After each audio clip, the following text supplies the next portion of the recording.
Supreme court ने अपने एक फैसले में कहा है कि बैंकों को किसी एमएसएमई इकाई को दिए कर्ज को एनपीए घोषित करने से पहले एमएसएमई इकाई की रीस्ट्रक्चरिंग प्रक्रिया को मान्य करना होगा, क्योंकि कानूनन बैंक ऐसा करने के लिए बाध्य हैं। कोर्ट ने कैनरा बैंक से जुड़े एक मामले में बॉम्बे हाई कोर्ट के फैसले को पलटते हुए यह फैसला सुनाया। क्या मतलब ऐसा इस निर्देश का? ये बड़ा महत्वपूर्ण फैसला है और इसलिए आज की दूसरी खबर में हमने इसको रखा है, बल्कि आज की बड़ी खबर है। पहली बार बैंक ने सुप्रीम कोर्ट ने कर्ज के मामले में इस तरह दखल देना शुरू किया। ये दूसरा मामला है। पहला मामला वो था जब विलफुल डिफॉल्टर्स को लेकर सुप्रीम कोर्ट ने बैंकों को निर्देश दिया था कि उन्हें विलफुल डिफॉल्टर्स घोषित करने से पहले कर्ज लेने वालों से बात करनी चाहिए। अब सुप्रीम कोर्ट ने कहा है कि जो बैंक और जो क्रेडिटर्स हैं उन्हें इन जो कंपनी में चल रहा है स्ट्रेस है उसकी पहले पहचान कर लेनी चाहिए। यानी बैंकों को अब नियमित रूप से इस बात की निगरानी करनी होगी कि छोटी इकाई में कहां संकट आ रहा है, कहां उसके भुगतानों में दिक्कत आ रही, और उसके बाद उन्हें एनपीए घोषित करना होगा। यह नई जिम्मेदारी है। बेंच का बेला त्रिवेदी के बेंच ने कहा है कि एमएसएमई पर बैंक ध्यान रखें और इस बात की जानकारी करें कि बैंक वो कहां स्ट्रेस में है।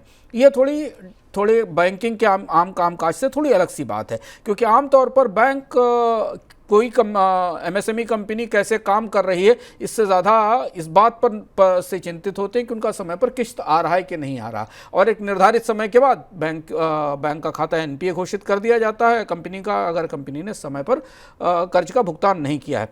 लेकिन अब बैंकों को करीब से इस बात की निगरानी करनी होगी। सुप्रीम कोर्ट ने ऐसा इसलिए किया है कि क्योंकि सुप्रीम कोर्ट का ऐसा लग रहा है कि बहुत सारी कंपनियों में अगर पहले से ही उन्हें बता दिया जाए, एमएसएमई कंपनियों को, कि उनके वित्तीय संचालन अच्छे नहीं हैं, तो उन्हें उनके कर्ज को एनपीए होने से रोका जा सकता है।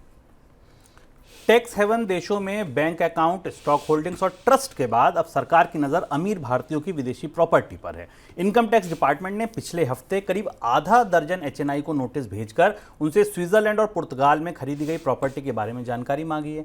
ऐसा पहली बार हुआ है जब उन देशों में प्रॉपर्टी खरीद के बारे में पूछताछ की गई है। अब तक रियल्टी निवेश के लिए टैक्स अथॉरिटी की रडार से बाहर थी। सर, ये किस तरीके की डील्स हैं और क्यों ये रडार पर आई हैं?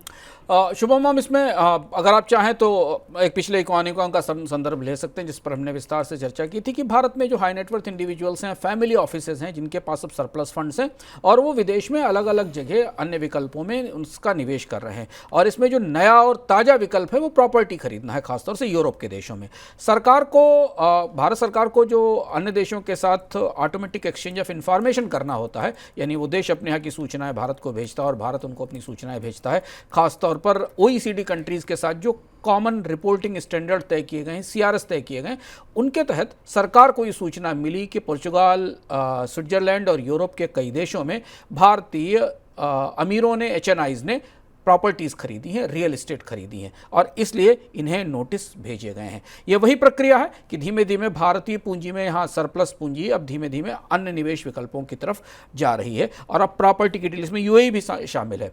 तो इसका मतलब यह है कि इसका असर यह है कि अगर हाल फिलहाल के महीनों में भारतीयों ने सऊदी अरब में, दुबई में, सिंगापुर में या थाईलैंड में कहीं मकान खरीदे होंगे तो वो इस जांच पड़ताल के दायरे में आ सकते हैं।